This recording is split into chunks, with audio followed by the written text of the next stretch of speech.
a gente agradece a presença de vocês, agradece a iniciativa, né, de ter vindo buscar o estudo, e agradece a Deus, agradece a essa casa que está sempre de portas abertas, e a gente aproveita esse momento de chuva, esse momento que a gente está aqui para absorver bastante a lição da noite, para a gente concentrar e realmente fazer uma noite de estudo. Então a gente eleva os pensamentos e a gente faz a prece de abertura.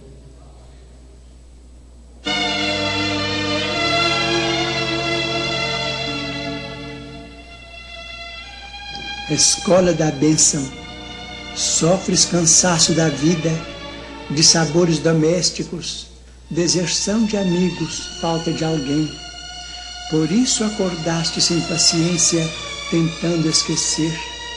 Procuraste espetáculos públicos que te não distraíram e usaste comprimidos repousantes que não te anestesiaram o coração. Entretanto, para teu reconforto, pelo menos uma vez por semana, sai de ti mesmo e busca na caridade a escola da bênção. Em cada compartimento aprenderás diversas lições ao contato daqueles que leem na cartilha das dores que desconheces.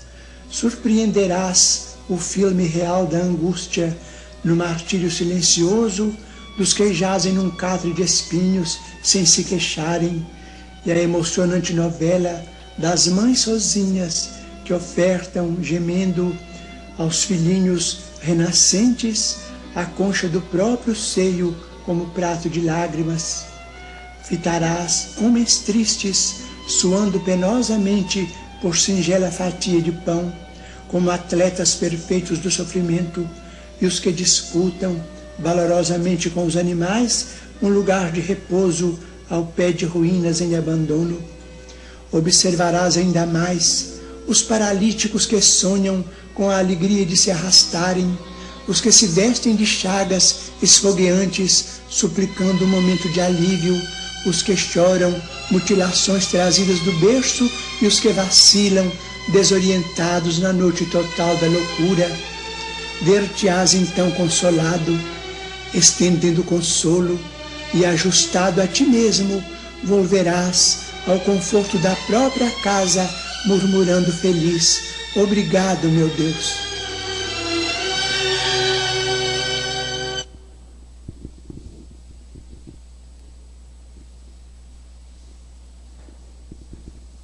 Bom, nós então damos sequência na reunião, nesse clima de paz. Nós convidamos a Claricinda para fazer a leitura do Evangelho, por favor.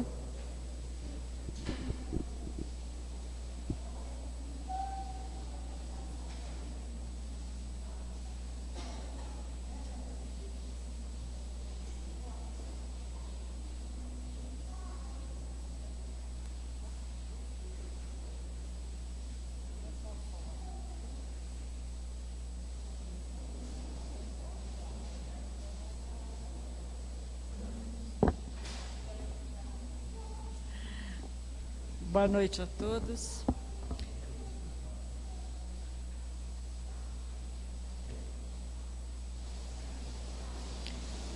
Do capítulo 16, não se pode servir a Deus e a Mamon, guardar-se da avareza. Então um homem lhe disse do meio da multidão: Mestre, dizei a meu irmão que divida comigo a herança que nos coube.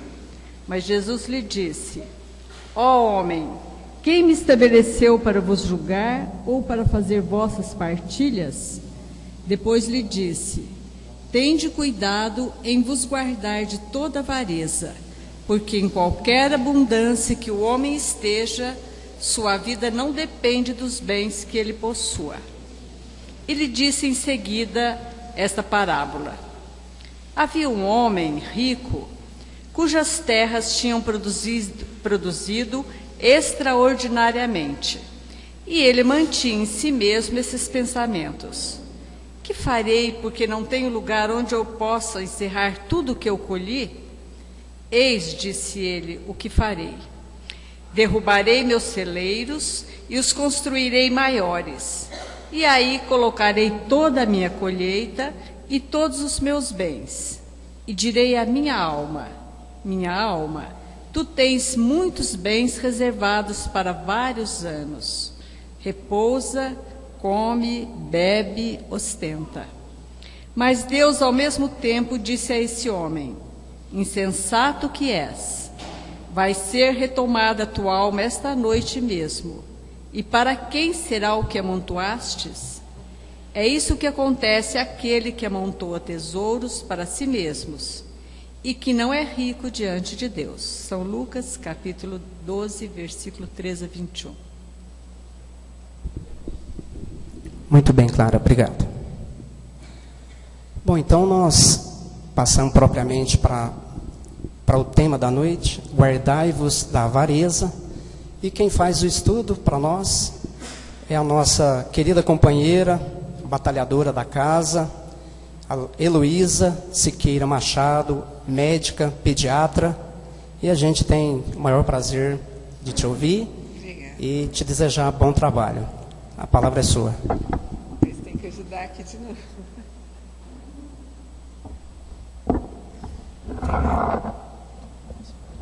Não é muito alto. Aí. Boa noite a todos. A chuva deixou a gente, né? Quase que na mão, assim. Bom, nós vamos fazer um comentário sobre a lição de hoje, que é do capítulo Servir a Deus e a Mamon, e a lição é Guardai-vos da avareza. Então, nós vamos tentar comentar alguma coisa sobre as lições de Jesus, nessa época que a gente tem tanto falado de transição que nós estamos vivendo. Até hoje, nós estamos com dificuldades de assimilar os ensinamentos do Mestre. E esse capítulo que fala sobre as riquezas é um capítulo assim bem interessante, porque a riqueza, o dinheiro, o poder tem sido a causa da perdição de muitos. Dirá a nossa também, não sabemos, né, de outras existências. Então é um assunto assim muito interessante, até polêmico. E a de hoje, especificamente, falando da avareza. Então eu procurei no dicionário avareza. Qual que é a definição? Então está escrito lá que é um dos 7 pecados capitais. E a avareza é a necessidade que a pessoa tem das posses. Ela quer ter muito e quer aumentar cada vez mais. E não tem coragem de usar o que ela tem em benefício dela ou de seus familiares. Então Jesus colocou: guardai-vos da avareza. Então ele usou um termo assim bem cuidadoso, né? Guardai-vos de não ser avarentos, porque a avareza ela é uma doença, é um sentimento que me veio à cabeça assim quando eu comecei a ler sobre aquele personagem do gibi, o tio Patinhas, né? Que ele era extremamente rico e milionário, e ele não tinha coragem de gastar com nada.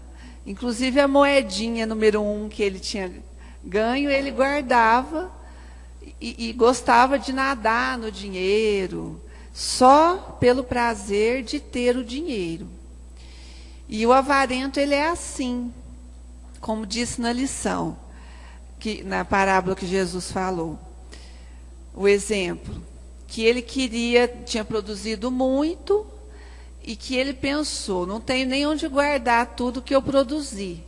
Então eu vou aumentar as minhas propriedades, os lugares para guardar, e aí eu vou ter por muitos anos.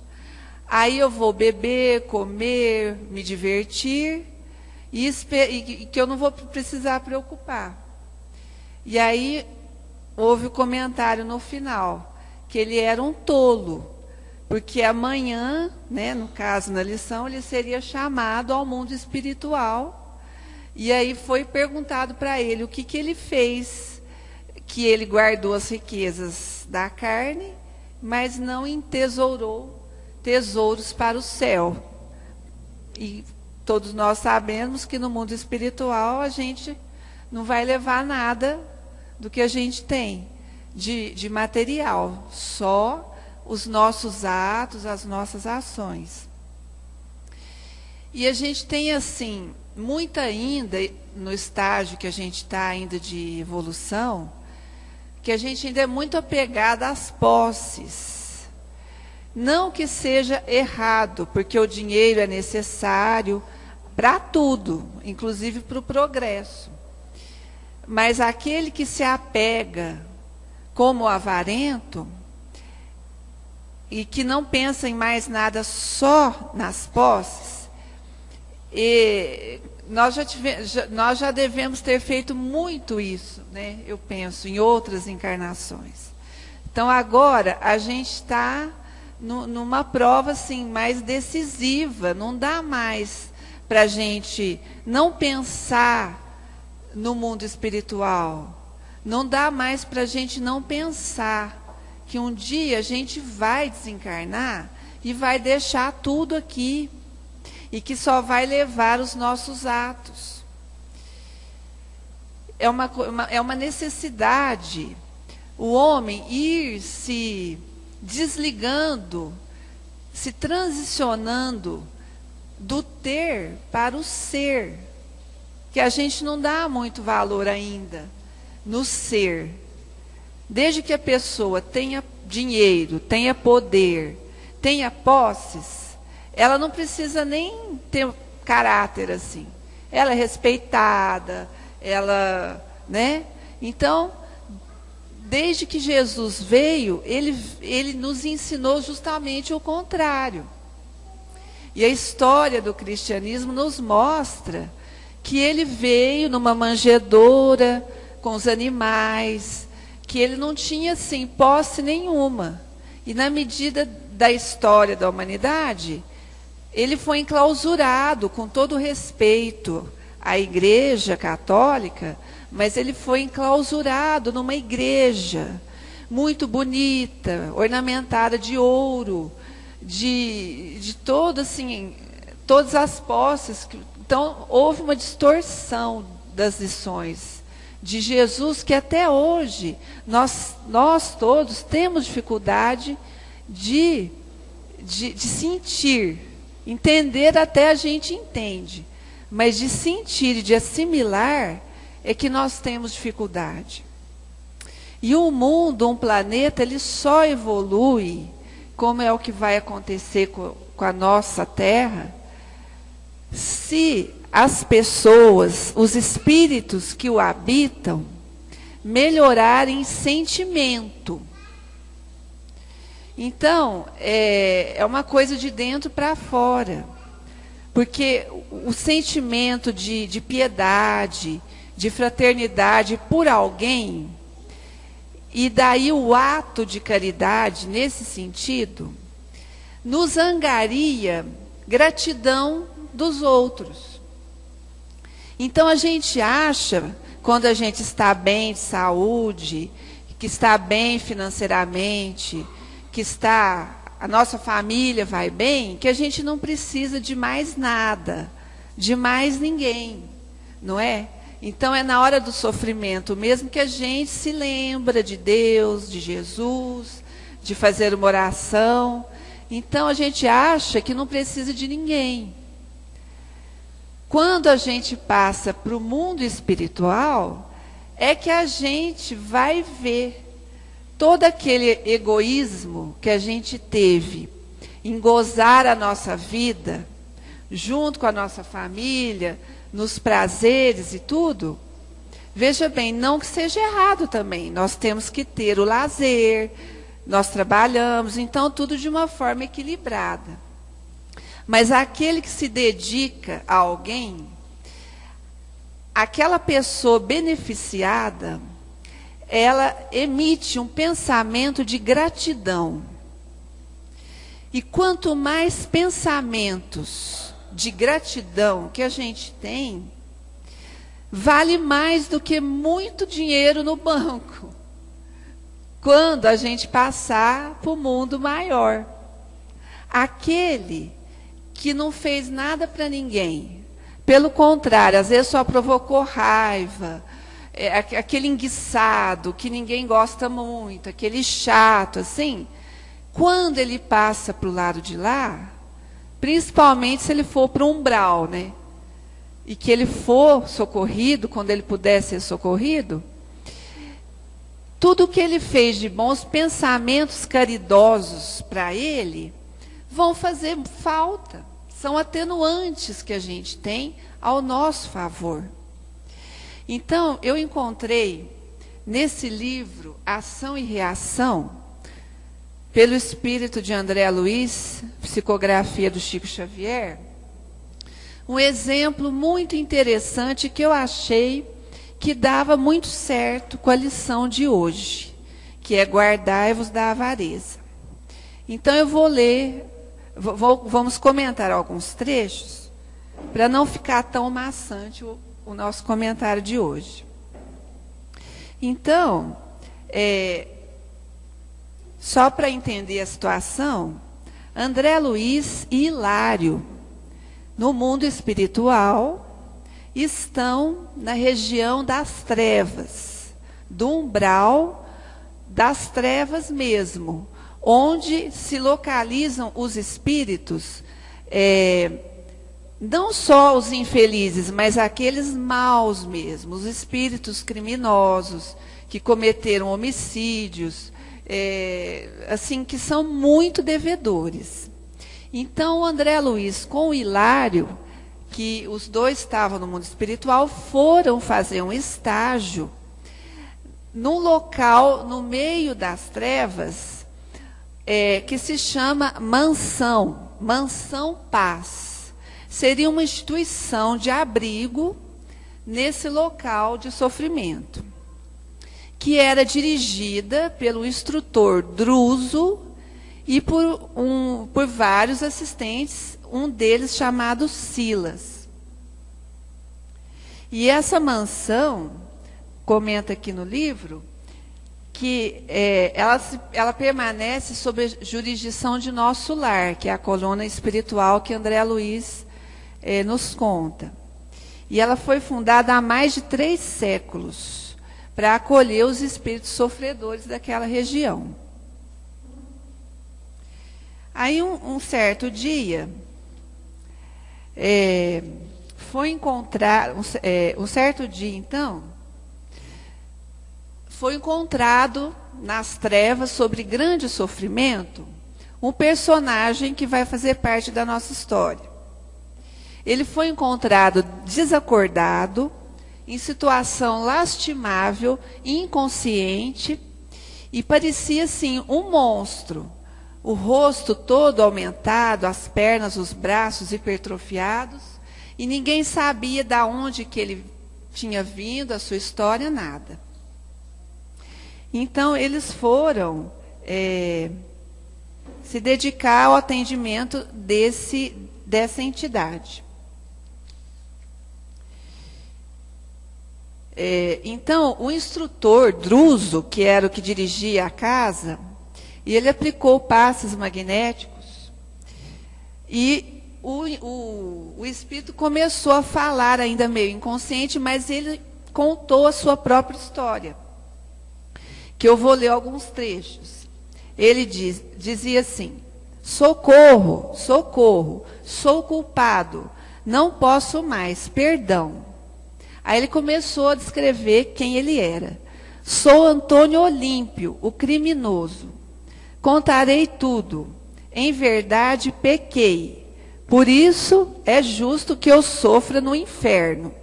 O fogo tortura minha alma sem consumi-la. É o remorso. Se eu soubesse, não teria cometido a falta. Aí ele conta que depois da morte do pai dele, ele tinha 2 irmãos chamados Clarindo e Leonel, que iam dividir a fazenda como herança. Aí ele dizia, trazia, porém, a cabeça dominada de planos. Pretendia converter a propriedade em larga fonte de renda. Contudo, a partilha me estorvava. Notei que os manos tinham ideias diferentes e comecei a maquinar o projeto que acabei executando. Aí ele continuou falando. Admiti que somente poderia ser feliz aniquilando meus irmãos. E quando o inventário estava prestes a decidir-se, convidou os irmãos a passear de barco no lago da propriedade. Antes disso, ele deu um licor para os irmãos tomarem, que o deixaram os 2 meio anestesiados. E num certo ponto do lago, onde era mais fundo, ele tombou o barco, parecendo que fosse um acidente, e os irmãos morreram afogados. Aí ele, para quem ficou sabendo, ficou parecendo um acidente. Foi assim que me apossei da fazenda inteira, legando-a mais tarde a Luís, o meu filho único. Foi um homem rico e tido por honesto. O dinheiro granjeou-me considerações sociais e privilégios. De quando em quando, recordava meu crime. E ele era casado com a Alzira, era sua esposa. E ele passou a se dedicar à esposa e ao filho. Um belo dia, a Alzira foi tomada por uma febre que durou semanas. E naquela época, em 1956, foi psicografado esse livro. Imagina que o Antônio Olímpio ficou 20 anos no mundo espiritual sofrendo. A gente imagina que era 1900 e alguma coisa. Então não devia ter tratamento, antibiótico, nada. Então a esposa dele, a Alzira, com essa febre, um certo dia ela passou a ficar dementada. Ela saiu correndo e se afogou no mesmo lago. Aí ele ficou viúvo e passou a dedicar só ao filho dele. E gozou a vida, não ajudou ninguém, não fez nada para ninguém, a não ser para ele mesmo. Aí ele continuou falando. Ai de mim, porém, tão logo fechei os olhos físicos, não me valeram as preces pagas. Eu achei interessante isso. Ele mandou fazer prece paga e não adiantou. Porque meus irmãos, que eu supunha mortos, se fizeram visíveis à minha frente, transformados em vingadores.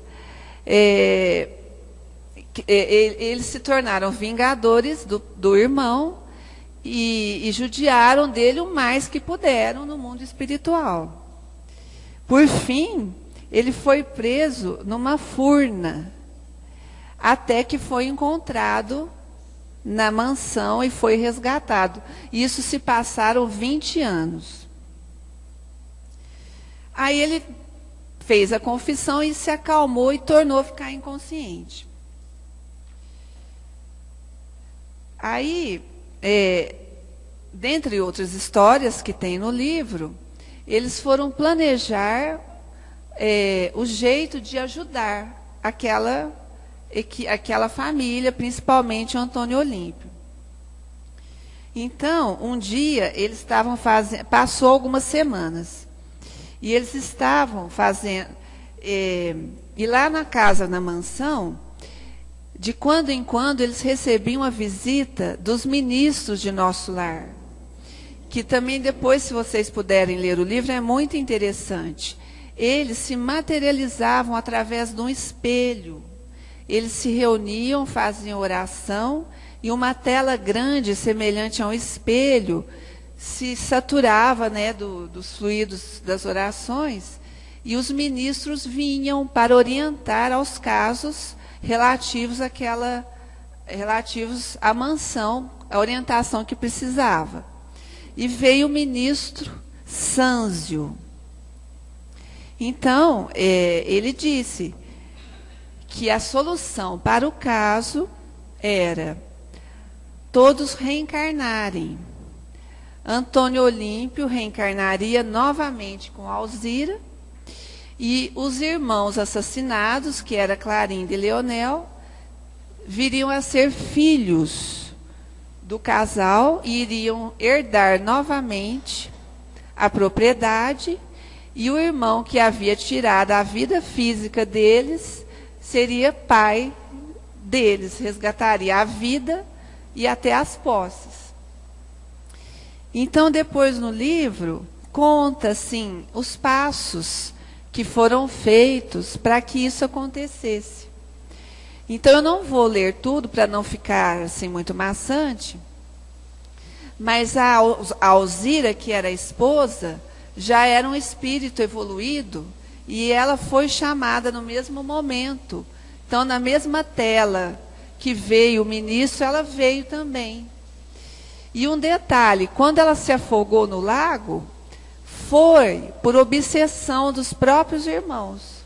Era um débito que ela tinha, mas eles é que a fizeram se afogar no lago. Fizeram ela entrar e ela... Então, no mundo espiritual, os próprios cunhados fizeram com que o desencarne fosse mais depressa, né? Fizeram com que ela se afogasse. Então, a Alzira veio e quis ter um contato com o marido, né?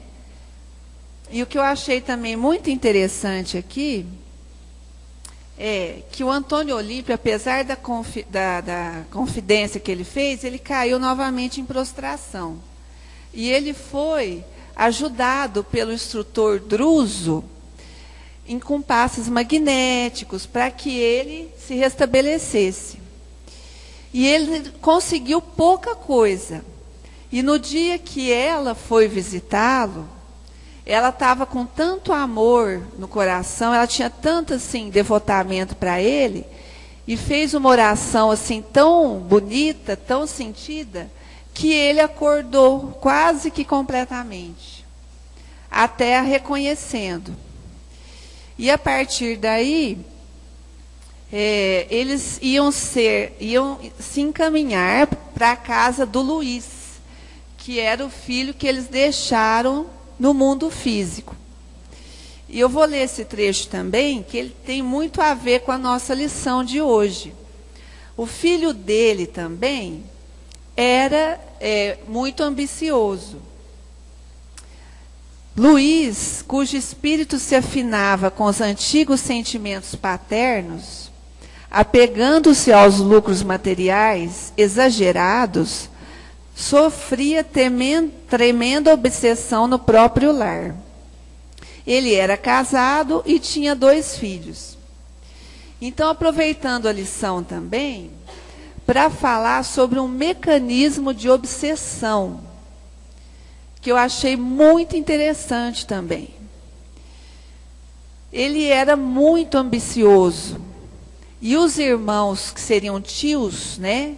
Irmãos do pai dele, que foram assassinados, que eram tios dele, ficavam ali na fazenda e trouxeram inúmeros espíritos, mas muitos mesmos, de onzenários. Aí eu fui olhar no dicionário o que era onzenários. Seriam agiotas, seres assim, que só queriam saber do lucro, que emprestavam dinheiro a grandes juros, que queriam só extorquir.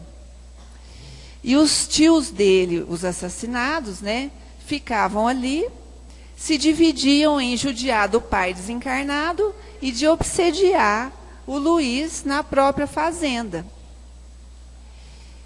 E ele era tão avarento que ele tinha dinheiro guardado no banco, tinha dinheiro guardado em casa, que a esposa dele nem sabia que tinha. E eles viviam até em penúria. A fazenda era mal cuidada, tava coisa que precisava fazer, não fazia. Passavam até necessidade para ele ter o dinheiro guardado. Ele só queria, ele era ambicioso, ele queria cada vez mais. E não usava nada. Então eu achei que foi muito assim, dentro desse tema, guardai-vos da avareza, né? Então fala assim, falando da obsessão, ó, Luís respirava num mundo de imagens estranhas e que ele já era avarento. E foram colocadas inúmeras entidades avarentas como ele. Então, o sentimento, ele só via dinheiro, poder e lucro. Era elevado isso à tensão máxima, né? E o dia que eles chegaram lá, que foi o André Luiz com o instrutor e com a Alzira, ele estava desligado do corpo físico e acariciando notas de dinheiro. Está aqui, ó. Penetramos estreito compartimento onde alguém contemplava grandes maços de papel moeda, acariciando-os com um sorriso malicioso. Este é Luís, que desligado do corpo, pela influência do sono, vem afagar o dinheiro que lhe nutre as paixões. Vê a situação dele. Bom, só para explicar aqui o mecanismo da obsessão, ó, aí o André Luiz e o Hilário e o Silas se aproximaram deles para entrar em contato, assim, pela amizade, porque eles tinham que ser convencidos a se retirarem da fazenda para poderem pôr em prática a reencarnação que teria que acontecer. E um dos obsessores explicou como que era feita a obsessão no Luís, e em qualquer pessoa. E eles aprenderam isso em escolas de vingadores. Então fala que todos nós possuímos um desejo central, ou tema básico dos nossos interesses mais íntimos. Então, nós emitimos com muita frequência os pensamentos que nascem de nós desse desejo central e que passa a constituir o reflexo dominante da nossa personalidade. Assim é que a crueldade é o reflexo do criminoso, a cobiça do usurário, a maledicência do caluniador, o escárnio do ironista, a irritação do desequilibrado e a elevação moral do santo. Então, o que os obsessores fazem? Eles percebem o reflexo central nosso e passa, por mecanismo de hipnose, a aumentar.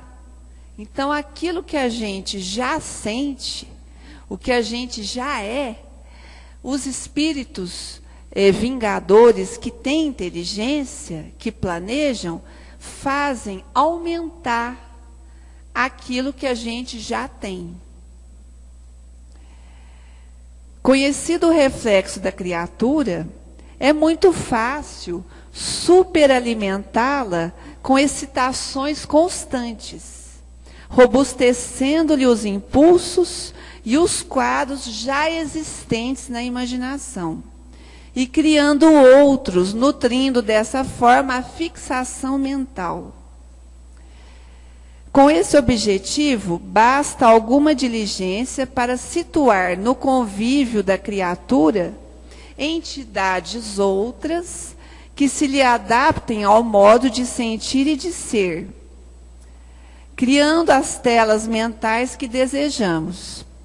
Através de semelhantes processos, criamos e mantemos facilmente o delírio psíquico ou a obsessão, que não passa de um estado anormal da mente, subjugada pelo excesso de suas próprias criações. Então, aqueles que dirigem a obsessão planejam tudo, percebem o quadro da pessoa, trazem entidades até meio inconscientes, que não estão planejando nada, mas que se afinam com o jeito de ser, e aquela excitação é aumentada ao máximo. No caso dele, então falou assim, cada um vive e respira nos reflexos mentais de si mesmo. Ou seja, nós criamos o céu ou o inferno para nós mesmos, através de nossos próprios pensamentos. E para dar um exemplo, ele, sobre o nosso personagem, o Luiz, ele estava dormindo, desligado do corpo.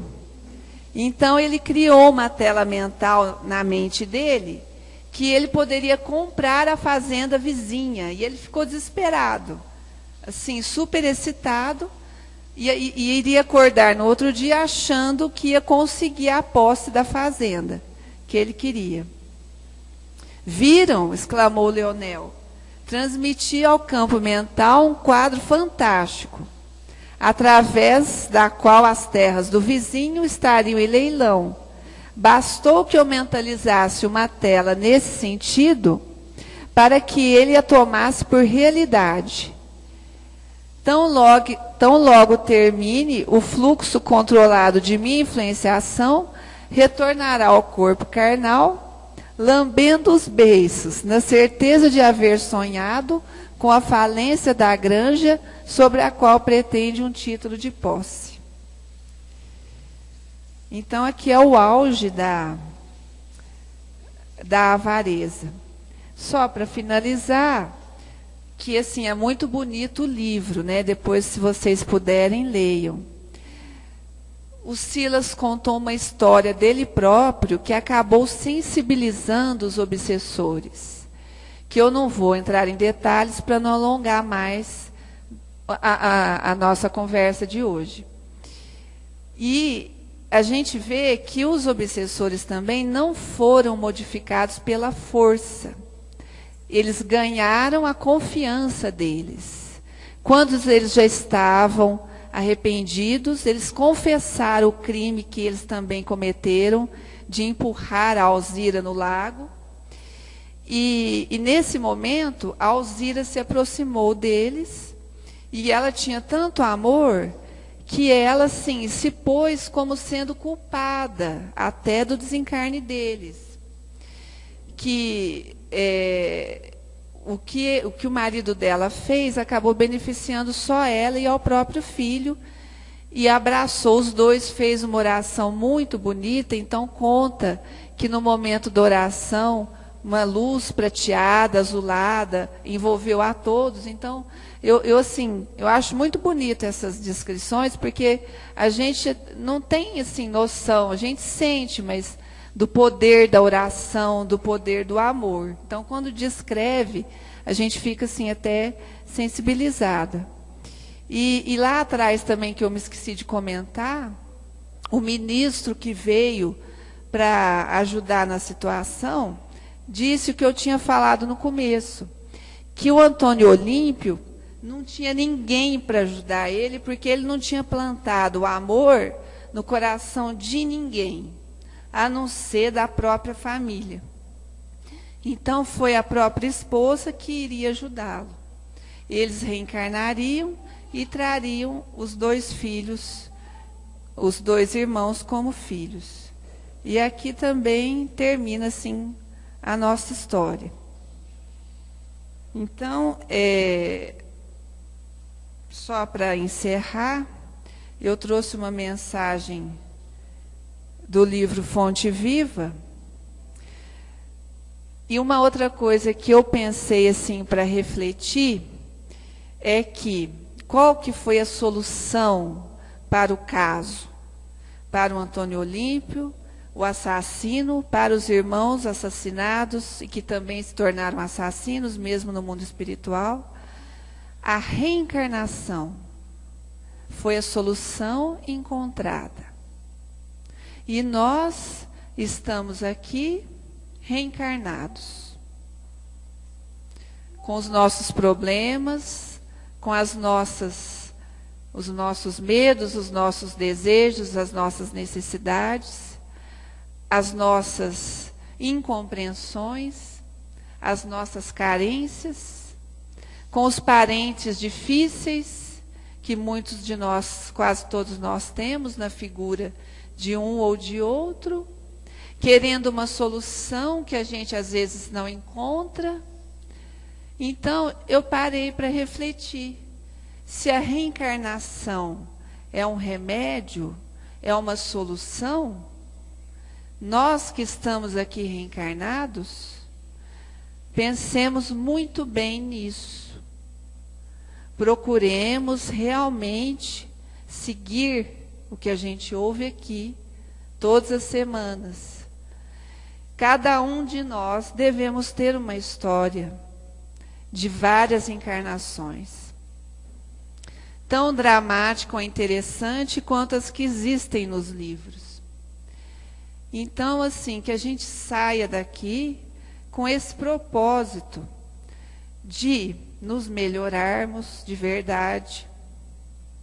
Na hora do nervoso, na hora da raiva, naquela hora que a gente pensa assim, mas como que o fulano fez isso para mim? Ou me falou tal coisa? Principalmente se o fulano é um familiar, que a gente tem que conviver todos os dias, e que tem horas que a gente quer ficar livre, ou do familiar, ou do colega de trabalho, ou de alguém que a gente não consegue e quer. Será que a solução é ficar livre? É fazer igual àquele que é mais ignorante do que nós? Se é que nós também não somos ignorantes?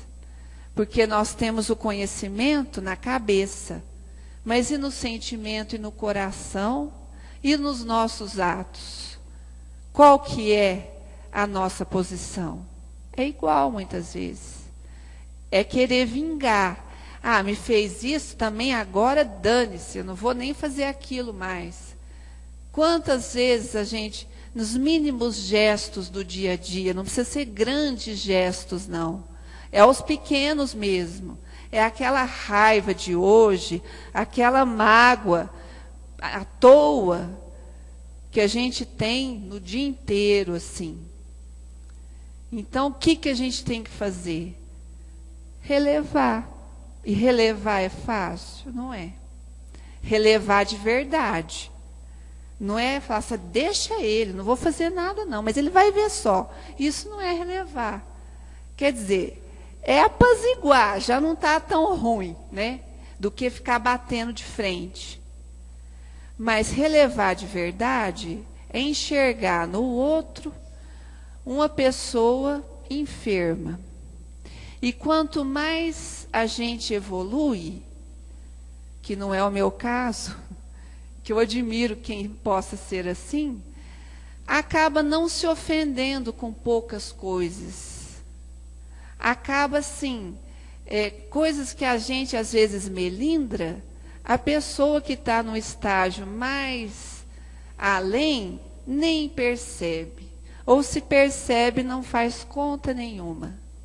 Então, ela não se magoa, não se revolta e não sofre. Porque quem sofre é a gente mesmo. De tanto pensar, porque isso, porque aquilo, porque aí a gente fica mal, fica com a cabeça pesada, doendo. Quantas vezes não acontece isso com todos nós? Então, se nós estamos reencarnados como uma solução, não vamos fazer disso novos problemas, novas situações, para virmos reparar de novo, porque o nosso tempo agora já não é muito dilatado mais.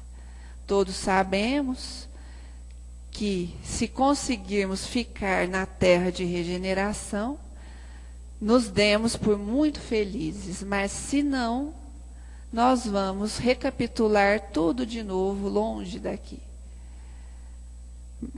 Pelo adiantado da hora, eu já não vou ler a lição, e agradeço a paciência de vocês.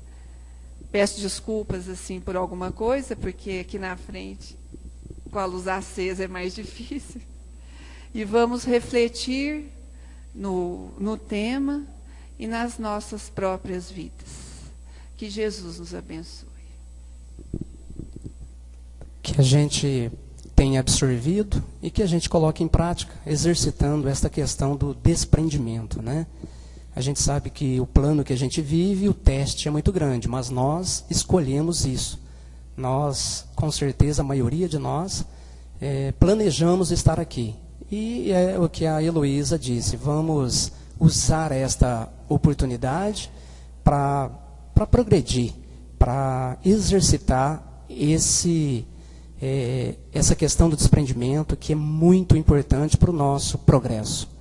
A gente agradece a Heloísa, parabéns pelo trabalho, e nós convidamos então, agora para o momento dos passes, convidamos então os passistas, e a gente, ao som do Antônio Carlos, concentra para receber as benécias do passe.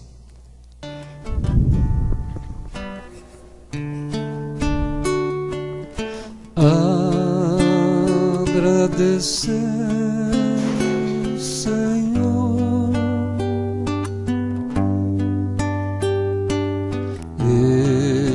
estes momentos de paz que te sentimos aqui.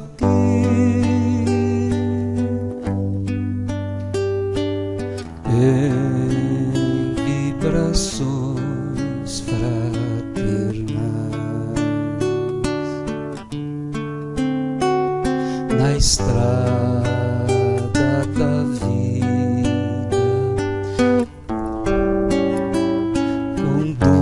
conduz-nos ao bem, na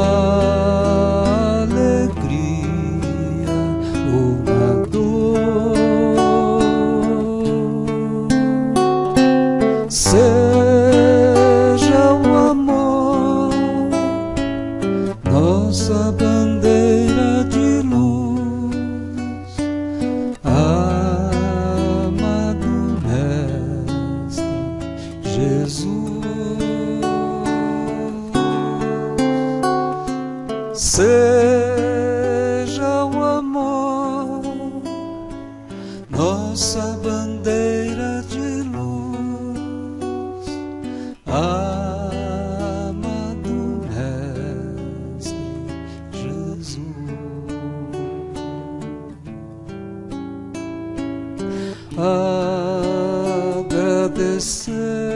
Agradecemos, Senhor,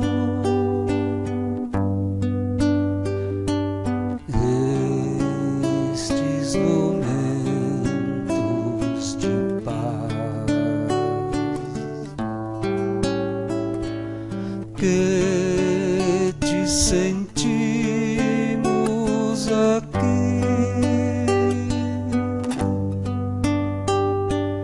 Em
canções numa concha de mar.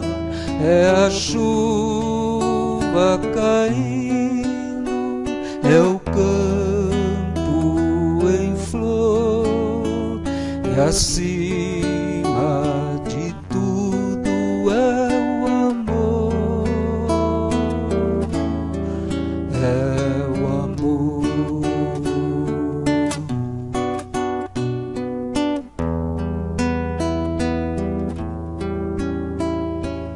Belo pra mim quando estou a sofrer e a treva em minha alma começa a crescer, e lembrar com alegria que além, muito além, à espera de mim existe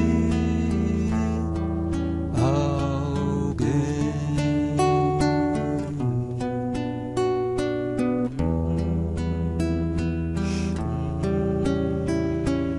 Uma palavra tão linda, jamais esquecida, me fez recordar,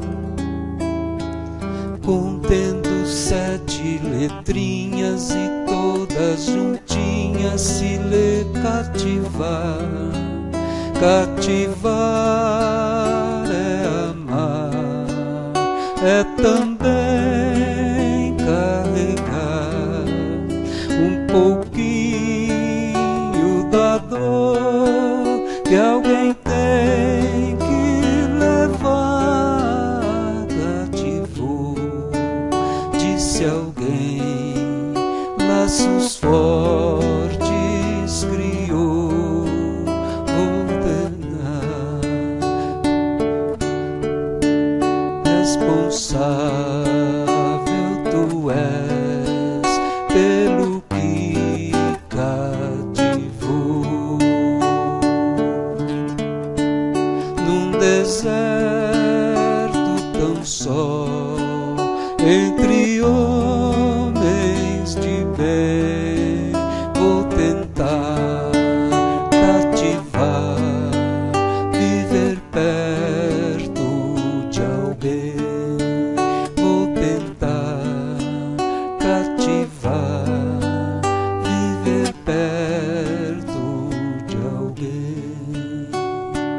Uma palavra tão simples, jamais esquecida, me fez recordar, contendo 7 letrinhas e todas juntinhas, se lê cativar. Cativar é amar, é também carregar um pouquinho da dor que alguém tem que levar. Cativou, disse alguém, laços fortes criou, responsável tu és pelo que cativou. Num deserto tão só, entre homens de bem, vou tentar cativar, viver perto de alguém.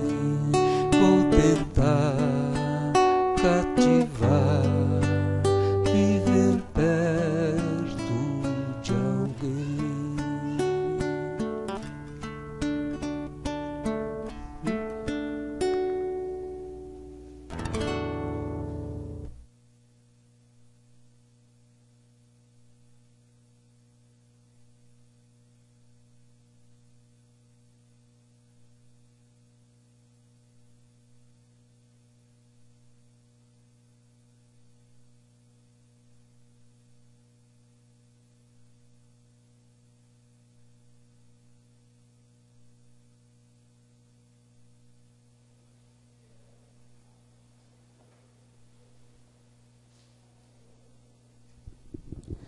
Neste ambiente de luz e amor, nós com certeza recebemos paz, recebemos ensinamento, e na presença dos bons espíritos, na presença de Jesus, de Deus, nós tivemos paz, e a gente deseja que essa paz a gente leva para o nosso ambiente, para o nosso lar, para as pessoas que convivem conosco, e que a gente tenha uma boa noite, um bom retorno, e que Deus esteja com todos, que assim seja.